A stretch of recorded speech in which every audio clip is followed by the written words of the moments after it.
¿Sabías que algunas de las construcciones más asombrosas de la historia están registradas en la Biblia? Desde monumentos de proporciones colosales hasta edificaciones con significados espirituales profundos. Muchas de ellas han despertado la curiosidad de arqueólogos, historiadores y creyentes durante siglos. Algunas fueron erigidas con riquezas incalculables, con materiales que hoy serían prácticamente imposibles de conseguir. Otras colapsaron de maneras enigmáticas, en circunstancias que desafían cualquier explicación lógica. Y existen aquellas cuya existencia sigue siendo un misterio sin resolver, resistiendo el paso del tiempo y dejando preguntas abiertas que la ciencia aún no ha podido responder. En este video te llevaremos a un viaje fascinante a través de 5 de las edificaciones bíblicas más impactantes, descubriendo los secretos ocultos detrás de su construcción, su propósito y su legado en la historia de la humanidad. Exploraremos no solo lo que la Biblia nos cuenta sobre ellas, sino también los hallazgos arqueológicos que podrían respaldar estos relatos y los enigmas que aún no tienen respuestas claras. Y te adelantamos algo. La última de esta lista es tan sorprendente que te dejará sin palabras.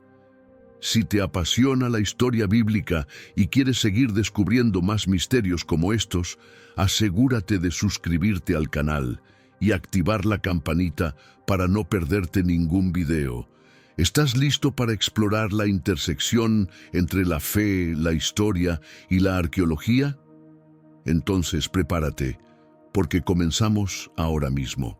Imagínate por un momento tener que construir un barco colosal sin la ayuda de maquinaria moderna, sin grúas, sin sierras eléctricas, sin herramientas sofisticadas, solo con madera, manos trabajadoras y una fe inquebrantable.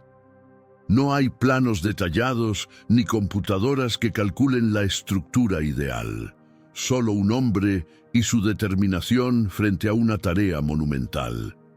Pues eso es exactamente lo que hizo Noé, según la Biblia. Y hoy nos sumergiremos en uno de los mayores enigmas de la antigüedad, un relato que ha atravesado milenios y sigue desconcertando a científicos, arqueólogos y creyentes por igual.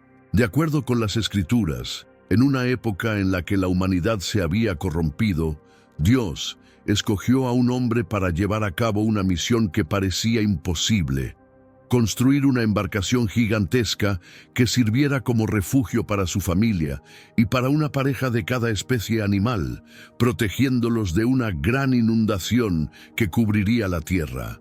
Ahora, imagina la escena. Noé recibe esta orden divina y, sin cuestionarla, se pone manos a la obra, cortando madera, ensamblando tablones, construyendo compartimentos y enfrentando cada día el calor abrasador, las burlas de sus contemporáneos y la titánica responsabilidad de preservar la creación de Dios. ¿Cuánto tiempo le tomó? Se estima que décadas enteras de trabajo incansable, guiado solo por la fe y la determinación. La Biblia no menciona herramientas específicas, pero algunos estudiosos creen que Noé pudo haber utilizado técnicas avanzadas de carpintería transmitidas de generación en generación. Después de todo, las civilizaciones antiguas eran expertas en la construcción de embarcaciones con medios rudimentarios, y hay evidencias de barcos de gran tamaño en culturas que existieron siglos después. Pero el Arca de Noé no era un simple barco. Según los registros bíblicos, sus dimensiones eran impresionantes: aproximadamente 135 metros de largo, 22 metros de ancho y 13 metros de alto. Para ponerlo en perspectiva, estamos hablando de un tamaño comparable al de un moderno buque de carga. Y lo más increíble de todo es que fue construida íntegramente con madera de gofer, un material cuyo significado exacto sigue siendo un misterio para los estudiosos, pero que probablemente se trataba de un tipo de madera muy resistente. Además, La embarcación fue recubierta con betún, una sustancia impermeabilizante que evitaría que el agua la penetrara. Una técnica que también se utilizaba en la construcción de barcos en la antigua Mesopotamia. Ahora detente a pensar, ¿cómo fue posible esta hazaña sin herramientas avanzadas? ¿Cómo organizó Noé a todos los animales dentro de la embarcación? ¿Cómo administró el alimento y el agua necesarios para sobrevivir durante el tiempo que estuvieron en el arca?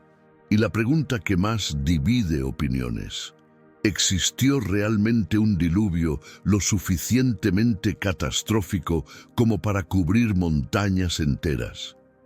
Hay quienes creen que esta historia es solo una metáfora o un mito, pero algunas evidencias arqueológicas y geológicas parecen indicar que un evento de proporciones colosales pudo haber ocurrido en la antigüedad. Geólogos e historiadores han encontrado señales de una gran inundación en la región de Mesopotamia. Algunos estudios sugieren que hace miles de años, una catástrofe natural sumergió vastas extensiones de tierra, dando origen a diferentes relatos sobre un diluvio universal en diversas culturas. Civilizaciones antiguas de todo el mundo, desde Sumeria hasta América del Sur, tienen registros de inundaciones devastadoras que se asemejan al relato del Génesis. ¿Podría esto indicar que el diluvio de Noé no fue solo un relato simbólico, sino un evento basado en hechos reales? Pero lo que más ha despertado curiosidad son las supuestas pruebas del arca misma.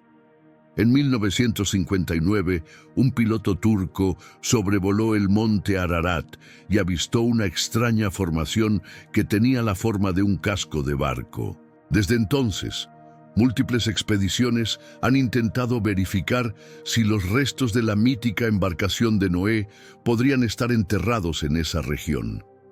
Algunas exploraciones han afirmado haber encontrado fragmentos de madera petrificada, estructuras geológicas con forma de embarcación y formaciones que parecen coincidir con los relatos antiguos. Sin embargo, la comunidad científica sigue dividida sobre la autenticidad de estos hallazgos. A lo largo de los siglos, muchos han intentado localizar el arca, desde exploradores medievales hasta investigadores modernos con tecnología satelital. Algunas imágenes captadas por radar en la zona han revelado formaciones inusuales que refuerzan la teoría de que una gran estructura yace oculta bajo capas de roca y hielo. Pero la pregunta sigue en el aire. ¿Se trata realmente del arca de Noé o es simplemente una ilusión geológica? Lo cierto es que, más allá de la controversia, la historia del arca ha dejado una profunda huella en la humanidad. No solo es un símbolo de salvación y fe, sino que también plantea preguntas fascinantes sobre la posibilidad de grandes cataclismos en la antigüedad y la resiliencia de la humanidad ante ellos. Pero esto es solo el comienzo. Si el arca de Noé te ha sorprendido, espera a ver la siguiente construcción en nuestra lista, un lugar donde la fe, la estrategia y lo imposible se combinaron para hacer historia. Una ciudad amurallada cuya caída desafió toda lógica y continúa siendo un enigma para la arqueología. Prepárate porque lo que viene a continuación es aún más impresionante. En 1959, un piloto turco sobrevoló el monte Ararat y avistó una extraña formación con forma de casco de barco. Desde entonces, múltiples expediciones han intentado verificar si los restos de la mítica embarcación de Noé podrían estar enterrados en esa región. Algunos equipos han afirmado haber encontrado fragmentos de madera petrificada, estructuras geológicas con forma de embarcación y formaciones que parecen coincidir con los relatos antiguos. Sin embargo, el debate continúa. ¿Son estas evidencias concluyentes o simples coincidencias naturales? Hasta el día de hoy, la comunidad científica sigue dividida. Para muchos creyentes, sin embargo, la existencia del arca no es solo una cuestión de pruebas arqueológicas, sino de fe y tradición. Ahora, imagina una ciudad completamente fortificada, rodeada por murallas tan gruesas que parecían imposibles de derribar. Una estructura impenetrable, protegida por defensas construidas para soportar cualquier asedio. Pero lo que ocurrió desafió toda lógica. Esas murallas colapsaron repentinamente, no por la acción de arietes o máquinas de guerra, sino únicamente por el sonido de trompetas y gritos de fe. Esta es la historia de Jericó, una de las ciudades más antiguas del mundo y escenario de uno de los eventos más impactantes de la Biblia. Situada en el Valle del Jordán, Jericó no solo era una de las ciudades más antiguas conocidas por la humanidad, sino que también poseía un avanzado sistema defensivo. Sus murallas eran dobles, una estructura exterior de piedra y otra interior aún más robusta. A lo largo de los siglos se convirtió en un símbolo de fortaleza y resistencia. Pero según la Biblia, cuando los israelitas llegaron a la ciudad después de 40 años de peregrinación por el desierto, Dios tenía un plan diferente para su conquista. Conquistar Jericó parecía una tarea imposible, pero Dios ordenó a Josué que hiciera algo inesperado: marchar alrededor de la ciudad en silencio durante 6 días, una vez al día. En el 7º día darían 7 vueltas, tocarían sus trompetas y gritarían con todas sus fuerzas. Y entonces ocurrió lo impensable. Las murallas colapsaron de inmediato, permitiendo a los israelitas entrar y tomar la ciudad sin resistencia. Ahora, pensemos por un momento. ¿Es posible que un simple sonido haya causado tal colapso? ¿Fue un fenómeno divino o hay una explicación científica detrás de esta increíble caída? A lo largo del siglo XX, numerosos arqueólogos investigaron Jericó en busca de respuestas sobre este evento bíblico. Entre las exploraciones más impactantes, destaca la realizada en la década de 1950 por la arqueóloga británica Kathleen Kenyon. Durante sus excavaciones, descubrió restos de imponentes murallas y, lo más asombroso, pruebas de que la caída de las paredes no fue consecuencia de un ataque militar. Sus hallazgos indicaban que los muros colapsaron de manera abrupta y sorprendentemente hacia afuera en lugar de adentro, algo que no encajaba con una destrucción provocada por arietes o máquinas de guerra. Este hecho llamó aún más la atención porque coincidía con el relato bíblico, donde se afirma que las murallas cayeron por el poder divino, no por la acción humana. Algunos expertos han intentado explicar este evento desde un punto de vista científico, proponiendo teorías naturales para lo que pudo haber ocurrido.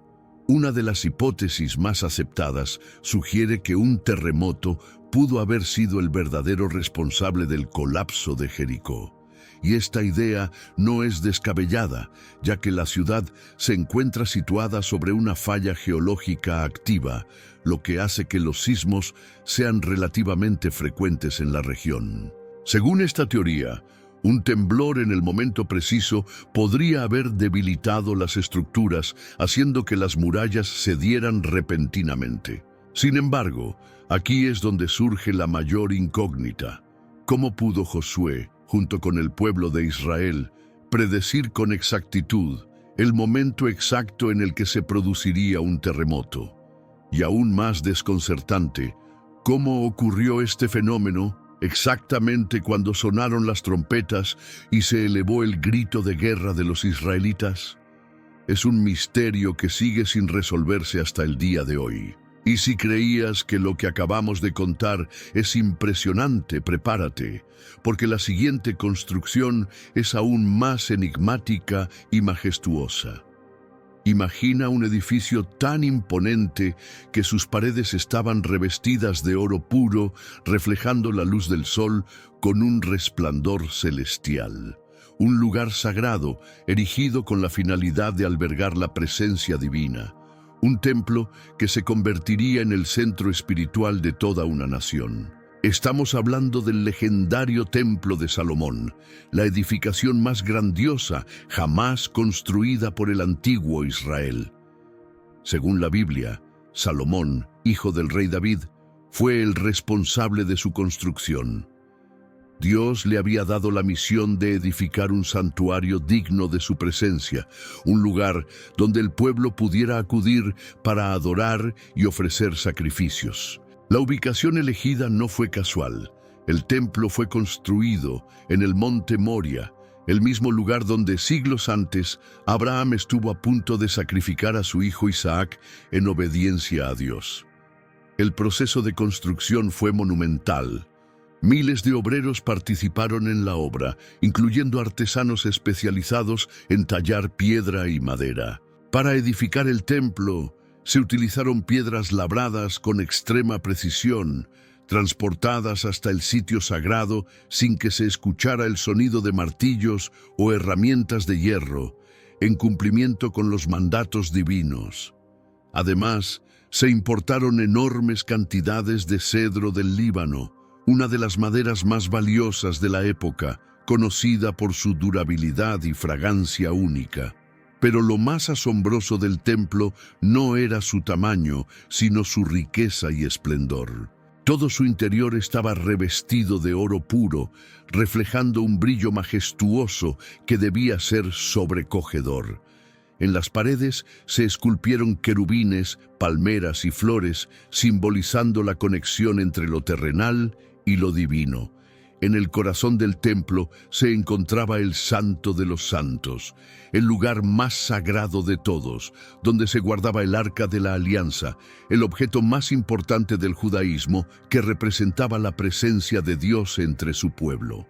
Después de 7 años de construcción, la obra fue completada. Salomón organizó una gran ceremonia de inauguración en la que todo el pueblo se reunió para presenciar un evento que marcaría la historia. En ese momento, algo extraordinario sucedió. Una densa nube de gloria descendió sobre el templo, llenándolo por completo, y repentinamente un fuego celestial bajó desde el cielo y consumió los sacrificios dispuestos sobre el altar. Era la señal definitiva de que Dios había aceptado aquel lugar como su morada en la tierra. El templo de Salomón se convirtió en el centro espiritual de Israel, pero su historia no terminaría ahí. A lo largo de los siglos enfrentaría invasiones, saqueos y finalmente su destrucción total. Sin embargo, su legado trascendería el tiempo y su recuerdo seguiría vivo, no solo en la historia de Israel, sino en la cultura mundial. Aún hoy, las referencias a su grandeza aparecen en textos religiosos, estudios arqueológicos y en los anhelos de reconstrucción de muchos. Y prepárate, porque la próxima construcción bíblica que exploraremos desafía no solo la historia, sino también la lógica humana. Lo que viene a continuación es un misterio que sigue desconcertando al mundo entero. Según la Biblia, Salomón, conocido como el rey más sabio de Israel, recibió de su padre, el rey David, la misión de edificar un santuario para Dios. Pero esta no era una tarea cualquiera, sino la construcción de la morada terrenal de la presencia divina. Un lugar donde el pueblo de Israel podría rendir culto y encontrar la guía espiritual que necesitaba. La ubicación elegida no fue al azar. Se trataba del monte Moriah, el mismo sitio donde siglos antes Abraham estuvo a punto de sacrificar a su hijo Isaac en una prueba de fe suprema. Este monte, cargado de simbolismo, representaba la conexión entre Dios y su pueblo. La construcción del templo no fue una tarea sencilla, sino un proyecto colosal que requirió una planificación minuciosa y materiales de la más alta calidad.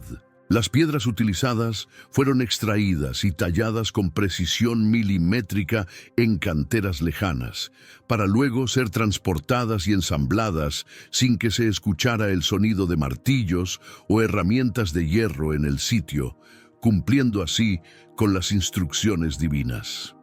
Además, se importaron grandes cantidades de cedro del Líbano, una de las maderas más valiosas y resistentes de la antigüedad, utilizada por reyes y civilizaciones poderosas en sus construcciones más importantes. Pero lo más asombroso de este templo no era solo su tamaño ni su riqueza material, sino su esplendor incomparable. Todo el interior estaba revestido de oro puro, reflejando un brillo resplandeciente que debía ser sobrecogedor.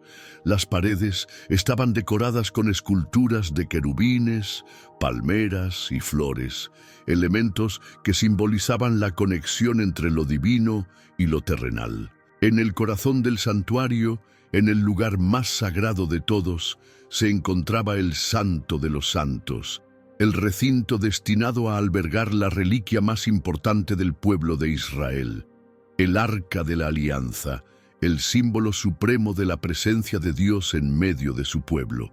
Después de 7 años de arduo trabajo, la obra quedó terminada, pero lo más extraordinario aún estaba por suceder.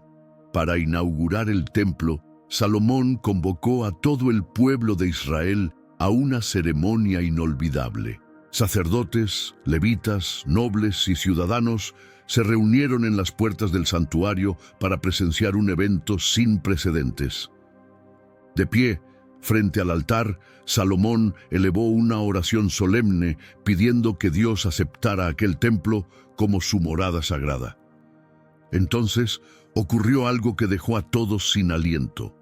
Una densa nube de gloria descendió sobre el santuario, llenándolo por completo, y repentinamente un fuego celestial bajó desde el cielo y consumió los sacrificios dispuestos sobre el altar. Era la señal definitiva de que Dios aprobaba aquel lugar como su morada en la tierra. El pueblo de Israel, sobrecogido por la manifestación divina, se postró en reverencia, conscientes de que estaban en presencia del Altísimo. Este templo, el más glorioso jamás construido en Israel, se convirtió en el centro del culto y la vida religiosa del pueblo.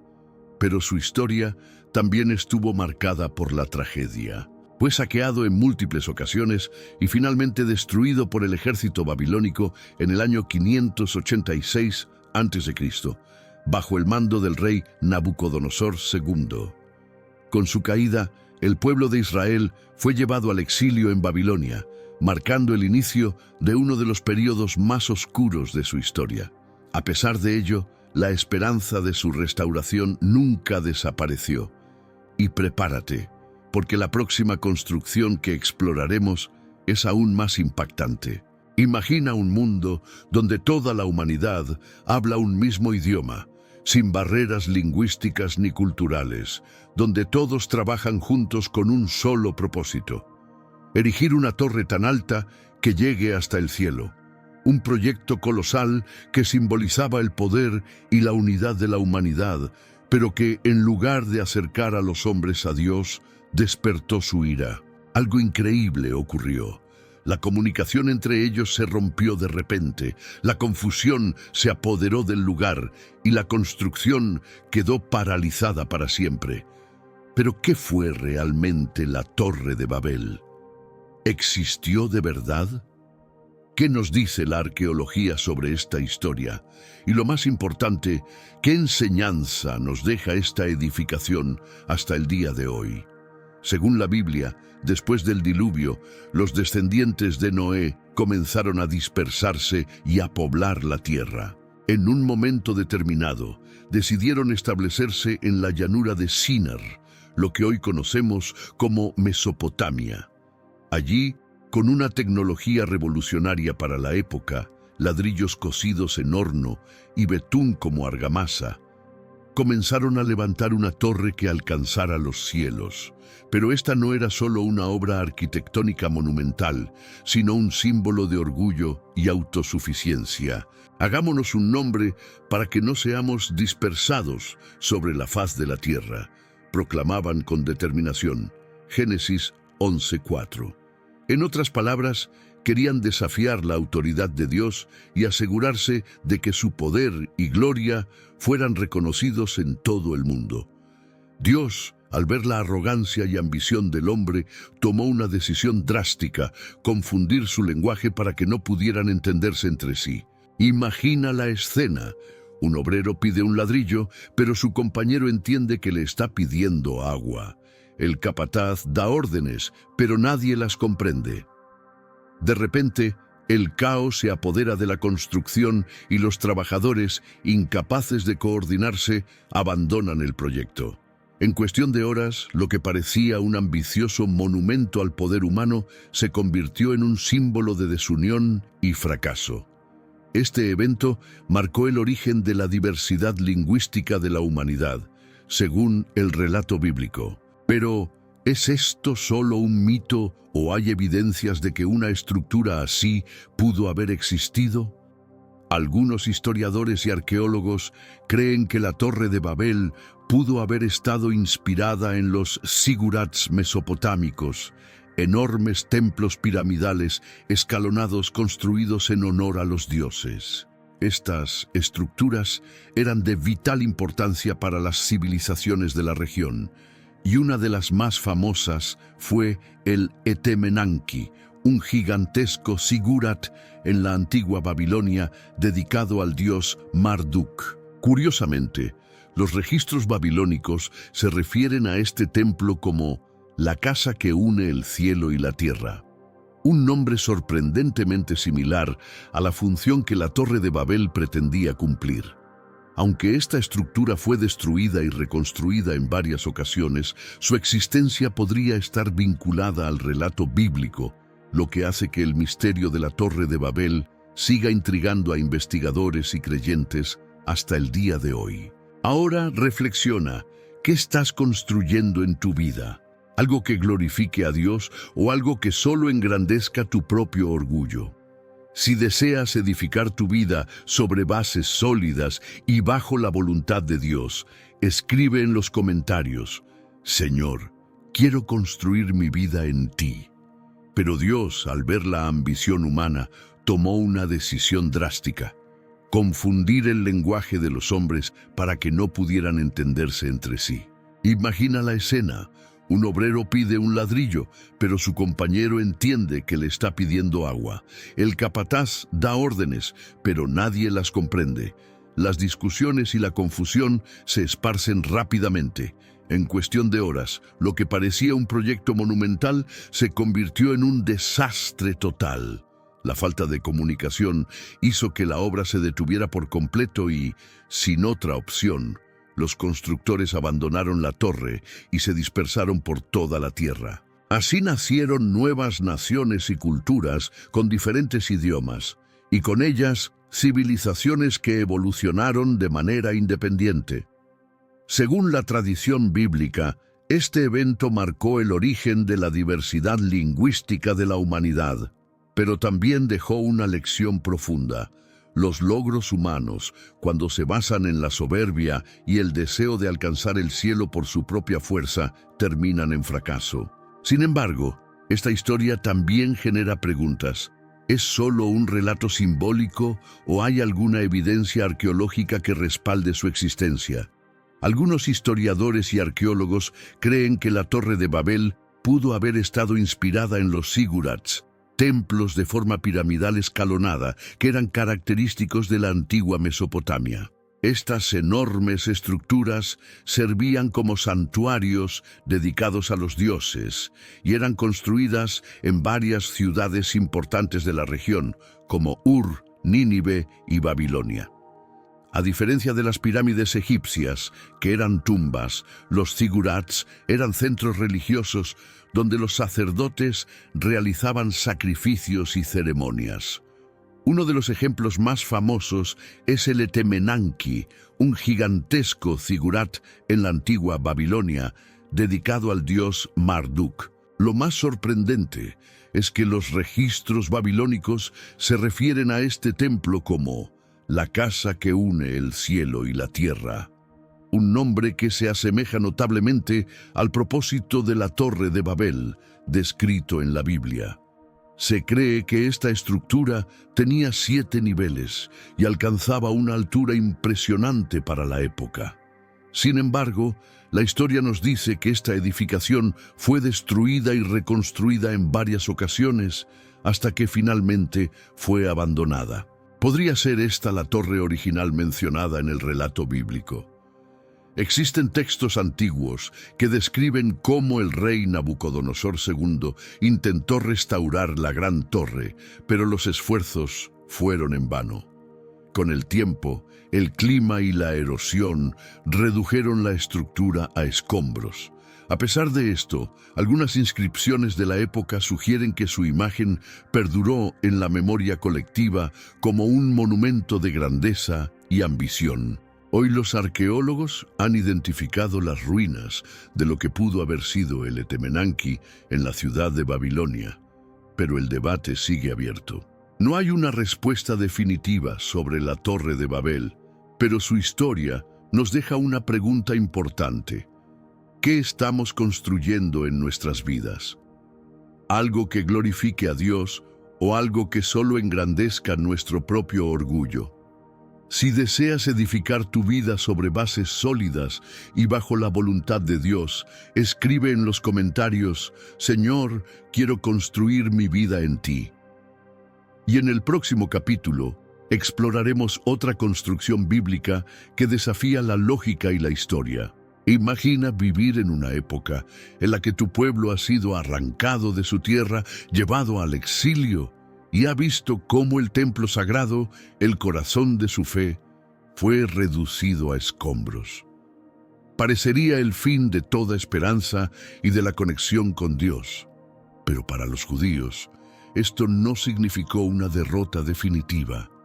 Cuando regresaron del cautiverio en Babilonia, trajeron consigo un sueño: reconstruir el templo y restaurar su fe. El segundo templo de Jerusalén no fue solo un edificio, sino un símbolo de renacimiento, esperanza e identidad para toda una nación. Pero, ¿cómo fue construido? ¿Qué lo hacía tan especial? Y lo más impactante, ¿por qué fue destruido? Después de 70 años de exilio en Babilonia, los judíos finalmente recibieron permiso para regresar a su tierra. No fue un proceso sencillo. Muchos habían nacido en Babilonia y nunca habían pisado Jerusalén. Para ellos, la tierra prometida era solo una historia contada por sus ancianos.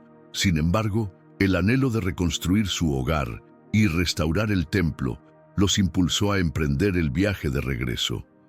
El rey persa Ciro el Grande no solo les concedió la libertad, sino que también ordenó la reconstrucción del templo e incluso proporcionó recursos para la obra. Este decreto marcó un momento clave en la historia de Israel, ya que un gobernante extranjero reconocía la importancia espiritual del templo y permitía su restauración. Sin embargo, cuando los constructores comenzaron la edificación, se dieron cuenta de una dura realidad. Este nuevo templo no se asemejaría en nada al majestuoso templo de Salomón. Los muros del segundo templo se alzaban con solemnidad, pero aquellos ancianos que aún recordaban la magnificencia del primer templo de Salomón no pudieron contener sus lágrimas. Ante sus ojos, la nueva edificación parecía pálida en comparación con la grandiosidad que habían conocido. Ya no había oro puro cubriendo las paredes, no había querubines majestuosos tallados en madera de olivo, ni las columnas de bronce que reflejaban la luz del sol en el atrio. Y lo más importante, el arca de la alianza, que representaba la presencia de Dios, ya no estaba en el santo de los santos. Sin embargo, Dios envió una promesa a través del profeta Ageo. La gloria de esta última casa será mayor que la de la primera. Ageo 2:9. Pero, ¿cómo podía un templo aparentemente más modesto superar en esplendor al de Salomón? La respuesta vendría siglos después, cuando un gobernante ambicioso decidió transformar esta estructura en una de las maravillas arquitectónicas más impresionantes del mundo antiguo. Este hombre era Herodes el Grande, un rey que, aunque impuesto por los romanos, buscó ganarse el favor del pueblo judío con grandes proyectos de construcción. Bajo su reinado, el segundo templo fue expandido y embellecido hasta convertirse en una obra maestra de la arquitectura. Su explanada fue ampliada, sus muros reforzados y su estructura revestida de mármol blanco y oro. Cuando el sol iluminaba el templo, su reflejo deslumbraba a quienes lo contemplaban desde lejos. Herodes duplicó el tamaño del templo y agregó impresionantes pasarelas y pórticos que lo convertían en un centro de peregrinación de gran importancia. Atraía a judíos de todo el mundo y se convirtió en el símbolo de la identidad de Israel.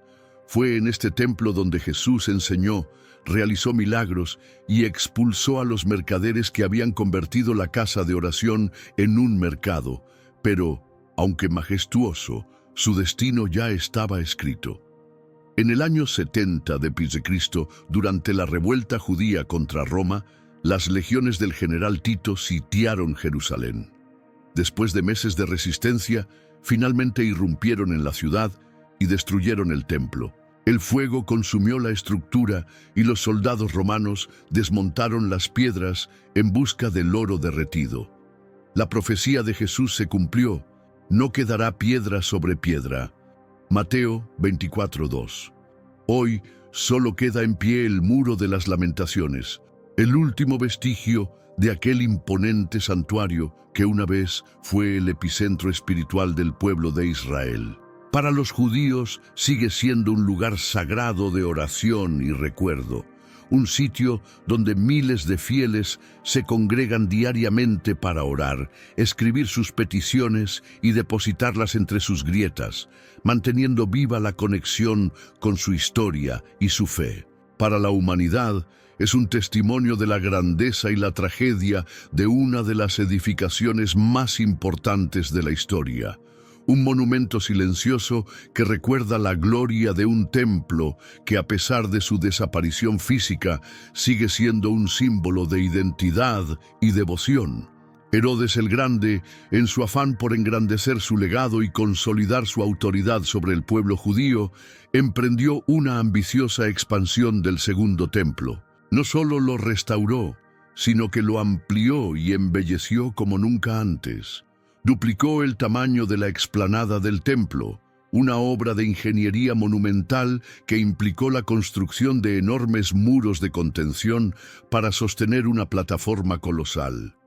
Sobre esta, edificó un sistema de columnas, pasarelas y pórticos que rodeaban el santuario, proporcionando espacios para la enseñanza, la oración y la congregación de los fieles. Además, revistió partes de la estructura con oro y mármol blanco de la más alta calidad, haciendo que el templo resplandeciera bajo la luz del sol de Jerusalén, proyectando un fulgor deslumbrante que dejaba asombrados a los visitantes que llegaban desde distintas partes del Imperio Romano. Más que un simple lugar de culto, el Templo de Jerusalén se convirtió en el corazón del judaísmo, el epicentro espiritual donde los fieles ofrecían sacrificios, buscaban el perdón divino y mantenían viva su conexión con Dios. 3 veces al año, en las festividades de la Pascua, Pentecostés y la fiesta de los tabernáculos, multitudes de peregrinos de todas partes del mundo conocido acudían a Jerusalén para rendir homenaje a Dios en su santuario. Las calles de la ciudad se llenaban de comerciantes, sacerdotes y fieles que venían a realizar ofrendas, adquirir animales para los sacrificios y participar en las ceremonias religiosas. Fue en este templo donde Jesús enseñó, desafió a los líderes religiosos de su tiempo y en un acto de profunda indignación expulsó a los mercaderes que habían convertido el lugar sagrado en un mercado de negocios injustos. También fue allí donde hizo una declaración profética que dejó a todos atónitos: «Destruyan este templo y en 3 días lo levantaré». Juan 2:19. En ese momento, sus palabras parecían incomprensibles e incluso absurdas. Los fariseos y escribas se burlaron, diciendo que la construcción del templo había tomado décadas y que era imposible que alguien lo reconstruyera en tan poco tiempo. Sin embargo, con el tiempo, esta frase revelaría un significado mucho más profundo. No hablaba del templo físico, sino de su propio cuerpo y de su resurrección al tercer día. Pero la profecía sobre la destrucción del templo no tardaría en cumplirse de manera literal. En el año 70 v.C., durante la primera revuelta judía contra Roma, las tropas del general Tito sitiaron Jerusalén. Fue un asedio brutal que duró meses, llevando a la ciudad al borde del colapso. El hambre, la desesperación y las luchas internas entre facciones judías aceleraron su caída. Cuando los romanos finalmente lograron invadir la ciudad, la devastación fue absoluta. En un acto de brutalidad y venganza, incendiaron el templo, reduciéndolo a escombros. Los relatos históricos narran que el calor de las llamas fue tan intenso que el oro de la estructura se derritió, escurriendo entre las piedras. En su afán por recuperar el preciado metal, los soldados romanos desmontaron piedra por piedra la edificación sagrada, saqueando lo que pudieron antes de arrasar con todo. De este modo se cumplió la profecía de Jesús. No quedará piedra sobre piedra que no sea derribada. Mateo 24:2. Desde entonces, todo lo que quedó en pie fue el Muro de las Lamentaciones, un fragmento de la estructura original que hasta el día de hoy sigue siendo un símbolo de resistencia, fe y esperanza. Es un recordatorio de la historia de Israel y de la promesa de una futura redención. A lo largo de los siglos, judíos de todo el mundo han acudido a este lugar para llorar la pérdida del templo y orar por su reconstrucción. Sin embargo, el mensaje de Jesús cambió para siempre el significado del templo. Ya no sería una estructura de piedra el lugar donde habitaría la presencia de Dios, sino algo mucho mayor. Él mismo se convertiría en el verdadero templo, el vínculo entre la humanidad y lo divino. Con su muerte y resurrección, estableció un nuevo pacto en el que la relación con Dios ya no dependería de un edificio, sino de la fe viva en su Hijo. Ahora, detente y reflexiona. Si Dios quiere habitar en ti, ¿está tu vida preparada para recibirlo? Si deseas ser un templo vivo para Dios, escribe en los comentarios: Señor, habita en mí. Esto es solo el comienzo. Si quieres seguir explorando los misterios de la Biblia y conocer en profundidad cómo era la vida en Israel en tiempos antiguos, asegúrate de suscribirte al canal y activar la campanita para no perderte ningún video. En el próximo capítulo descubriremos cómo era el día a día en la época de Jesús. Sus costumbres, vestimentas, alimentación y las tradiciones que moldeaban la sociedad. Cómo trabajaban, qué comían, cómo vivían su fe. Todo esto y más te espera en el siguiente episodio. Haz clic en el video que aparece en pantalla y embárcate en este viaje fascinante a través del tiempo. Nos vemos en el próximo video.